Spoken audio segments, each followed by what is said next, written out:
ẹ̀kálẹ́ ẹ̀kọ́ tòórọ̀ Ìdòwú Ògúnbàjò lórúkọ tèmi wọ́n yìí ni àwọn ìròyìn tí a ní fún yín ní èdè Yorùbá ẹ̀kúnrẹ́rẹ́.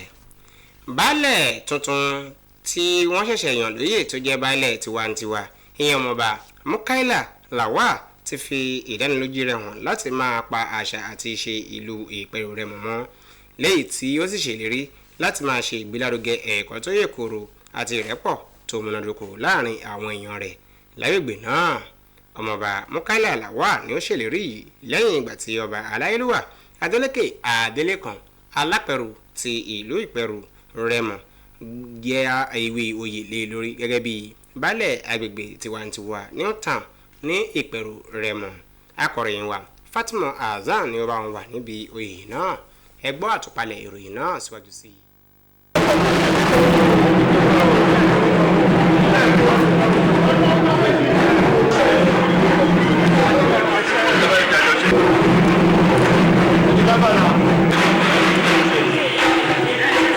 Èyí ni ọmọọba Mukaila Lawal níbi tí wọ́n ti ń jáwé oyè baálẹ̀ ìlú tiwantiwa lé lórí ní ààfin kábíyèsí ọba Alápẹ̀rù ti Ìpẹ̀rù Aláyélúwà ọba Adélékè Adélékan níbi tí oyè ọ̀hún ti wáyé ní ìlú Ìpẹ̀rù Rẹ́mọ. Baálẹ̀ tiwantiwa tí wọ́n ṣẹ̀ṣẹ̀ yàn lóyè yìí ń sọ̀rọ̀ lórí òye òun ìjìnlẹ̀ nípa ọgbọ́n òun àṣà ìṣe ti ilẹ̀ náà, lẹ́yìn tó sì fi ìdánilójú rẹ̀ hàn wípé òun yóò máa pa àṣà àti ìṣe ìlú Ìpẹ̀rù Rẹ́mọ mọ́. Ọmọọba Mukaila Lawal sọ wípé òun ṣetán wáyé láti fọwọ́sowọ́pọ̀ pẹ̀lú Aláyélúwà Alápẹ̀rù ti ìlú Ìpẹ̀rù àti àwọn olóyè ìlú náà fún ìdàgbàsókè agbègbè náà. Téèyàn bá ń jẹ́ ní pálapàla arére ẹ̀ mbẹ̀ bọ̀sẹ̀ tó dáa jù kéèyàn máa ṣe dáadáa ó máa rí èrè ó pẹ́ ó yá arére ẹ̀ mo jẹ lónìí mo fi di baálẹ̀. Ìyàwó baálẹ̀ yìí wá sọ̀rọ̀ lórí bí ọkọ rẹ̀ ṣe ń ṣiṣẹ́ kárakára àti ìgbìyànjú rẹ̀ nígbàtí àwọn ọlọ́lá ọ̀tọ̀kùlú ìlú mìíràn ń gbóríyìn fún ọba Adélékan fún ti oyè tí ó fi baálẹ̀ náà jẹ.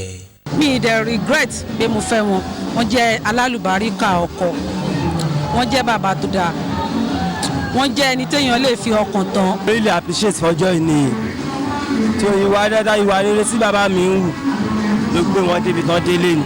Gẹ́gẹ́ bí ohun mèremère tí wọ́n ti ṣe, òun ló wú kábíyèsí Aláyélúwà Alápẹ̀rù lórí, bàbá wa Adélékè Adélékan Ìdòwú Básíbọ̀ Alápẹ̀rù Rẹ́pẹ̀rù, tí wọ́n fi ní wọ́n gbọ́dọ̀ sọ wọ́n di baálẹ̀ ìlú yẹn torí ti fún tẹ̀dọ̀ ìlú tiwantiwa táwọn Ìpẹ̀rù Rẹ́mọ àwọn ló mọ̀.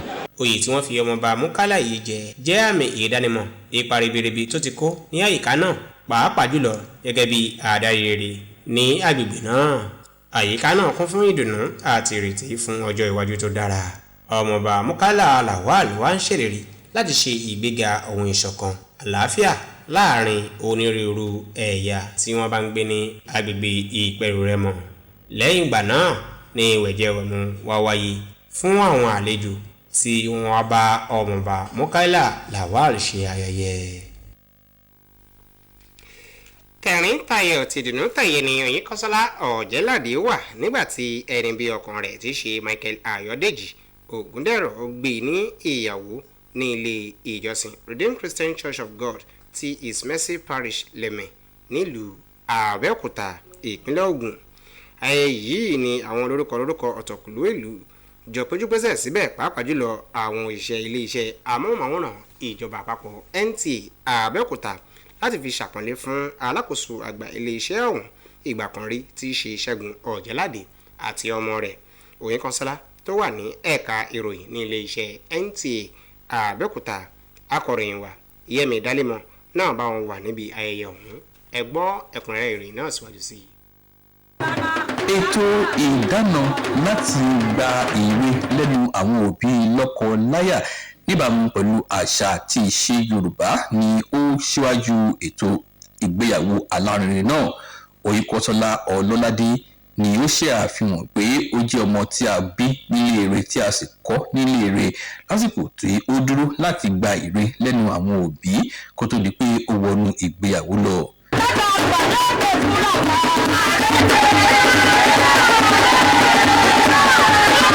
Lẹ́yìn èyí ni wọ́n lọ sí ìjọ Ọlọ́run ti Redeemed Christian Church of God tí ó wà lábẹ́òkúta níbi tí àwọn ẹbí àti ọ̀rẹ́ ti parapọ̀ láti àjọyọ̀ ètò ìgbéyàwó alárinrin ọ̀hún.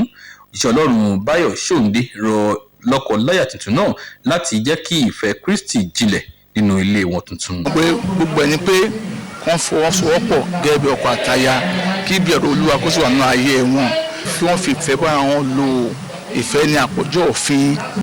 Àwọn lọ́kọ-láyà ni wọ́n sọ ẹ̀jẹ́ ìgbéyàwó wọn di ọ̀tun tí wọ́n sì jẹ́jẹ́ láti túbọ̀ máa fẹ́ràn ara wọn títí di ọjọ́ alẹ́. Àwọn òbí pàápàá kò ṣàì gba àwọn lọ́kọ-láyà náà lámọ̀ràn tí wọ́n nílò fún ìgbéyàwó tí ó yanrantí. kí obìnrin lè enjoy ìgbéyàwó kó lè gbádùn ìgbéyàwó ẹ̀ ó gbọ́dọ̀ máa gbàdúrà ó dẹ̀ gbọ́dọ̀ máa faradà nǹkan torí o gbọ́dọ̀ sọ pé bọ́kùnrin bá ṣe gbé wá ni kí ìwọ náà ṣe gbé fún. Àwọn àlejò wọn á parapọ̀ nínú ìgbàlejò tí ó lárinrin náà. Níbẹ̀ ni a ti rí àwọn òṣìṣẹ́ iléeṣẹ́ NTA eléyìí tí ọ̀gá àgbà iléeṣẹ́ NTA Abẹ́òkúta ọ̀gbẹ́ni Kẹ́hìndé Ọ̀nàdá darí wọn láì yọ àwọn ìgbìmọ̀ òṣìṣẹ́ tó kọ́kọ́ ṣiṣẹ́ níléeṣẹ́ NTA Abẹ́òkúta tí a mọ̀ sí Pioneers Forum sọ́tọ̀ tí wọ́n sì parapọ̀ níbẹ̀ láti gbádùn ti ọ̀kan lára wọn tí ó ń ṣe ìgbéyàwó fún ọmọ. Wọ́n kàn fẹ́ kí tọkọtaya ò ní pé wọ́n kú oríire Ọlọ́run á ṣe wọ́n ní ọ̀rẹ́ ara wọn kalẹ̀ èrè á pọ̀ nínú ìgbéyàwó wọn.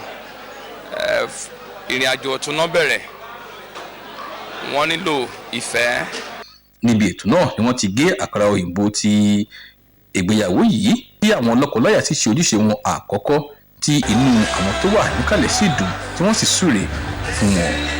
Yẹ̀mí Dálẹ́mù ló jábọ̀ ìròyìn. pẹ̀lú ìdáwà ìdùnnú nínú ìṣe ayẹyẹ ìfẹ́ àwọn ọ̀rẹ́ ará àti ojúlùmọ̀ ni wọ́n jọ péjúpésẹ̀ láti jọ yẹ Mariam àti Abdulaziz sí nígbà tí wọ́n ṣe ayẹyẹ ìgbéyàwó náà. Ayẹyẹ náà tó gbéra sọ nínú ọgbà iléeṣẹ́ amóhùnmáwòrán ìjọba àpapọ̀ NTA Ìjẹ̀bú-Òde ní oṣojú akọ̀ròyìn wa Mùsàráfà Ọ̀ládìtì tó sì jábọ̀ bí ó ṣe ṣẹlẹ̀ lọ́hùn níbi tí ó ti ń sọ pé Sheikh Shamsuddin ti ń rọ ọkọ àti ìyàwó láti jọ gbé pẹ̀lú ayọ̀ àtàlàfíà. Ìròyìn tí a ní fún yín ní èdè Yorùbá lọ́jọ́ tòní yóò ní jù báyìí lọ. Ẹ má gbàgbé àti tẹ̀lé wa ní ojú òpó wa Facebook NTA Ìjẹ̀bú-Òde àti lórí YouTube. Ìdòwú Ògúnbàjò lórúkọ tèmi. Ó dàárọ̀.